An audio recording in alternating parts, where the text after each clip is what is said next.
Before we get started, do me a favor and smash that like button. I'd appreciate it. Okay, before we get started, let me explain what you're looking at here, which is the pending rebase information. And what it shows you is that after the rebase, there will be 1,477 more T-bill in my account than there was before the rebase. But what you'll notice is the value of the asset before the rebase is the same as it is after the rebase. And that's because essentially, if you think about the amount of T-bill, it's kind of like if I asked you to give me your wallet and you had 4 $5 bills in your wallet, and I take those 4 $5 bills out and give you 20 $1 bills, your wallet still has $20 in it. It's just, instead of it being made up of 4 $5 bills, it's made up of 20 $1 bills. Well, that's the same sort of thing with the rebase. So you don't gain any value through a rebase, you just gain more T-bill, but each T-bill is worth less per T-bill. But your total spending value remains the same before and after a rebase. So that's what you need to know. I got LT on the line here, and we're going to do a quick video here about the rebasing in the LP and when you should roll your T-bill staking rewards back in.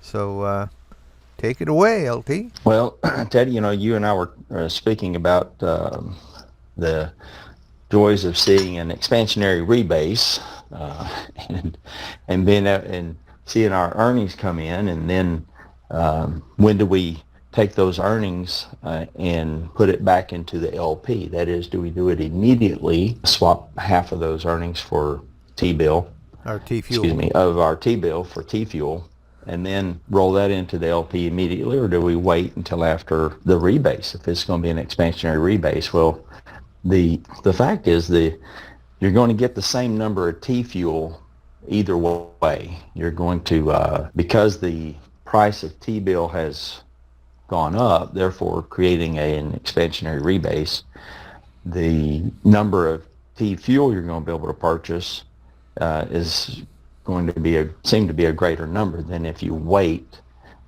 for the 2 hours for the rebase to take place. But if you wait for the 2 hours before you, that is, wait for the rebase to take place before you buy your T-fuel, well, then you're going to have more T-bill. Now, each one of those T-bills can be worth a little bit less than what they were prior to the rebase. You're still going to buy the same number of T-fuel. So whether you wait until after the rebase or you roll your rewards back into the pool prior to the rebase, you're going to get the same number of T-fuel, thus have the same overall effect on your compounding.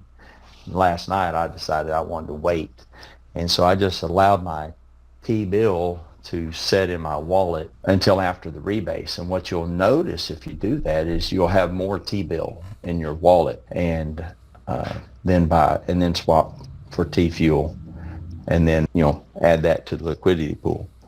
So you can do it right away, or you can do it after the 2 hours. Really, you're going to have the same effect, and but it will appear that you have more T-bill because the rebase and expansionary rebase does expand the T-bill in your wallet the same as it expands the T-bill that you have in the liquidity pool. So you can do it right away, or you can wait. I like to wait sometimes just because I like to see the number increase of the T-bill. Yes. But probably you're going to gain the most by doing it immediately, just so that you get for 2 hours, you're going to have a little bit more in the liquidity pool than by waiting. So you might be better off overall swapping your T-bill for T-fuel and adding to the liquidity pool immediately, just because you're going to have for a couple hours, you have a little more of a reward than by waiting those 2 hours. So you can do it either way. It has the same effect. Well, but I like sometimes just to let it set in my wallet. All right. So, well, let's go ahead and wrap this one up, because my timer here shows us at 18 minutes. So we want to keep this short, and get it out there. So thank you for helping me create this video. You bet. Uh, We'll talk to you later. all right. Well, that's a wrap for this presentation. So cue the music.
If you enjoyed the video, then hit that thumbs up for me, and I'll see you in the next video.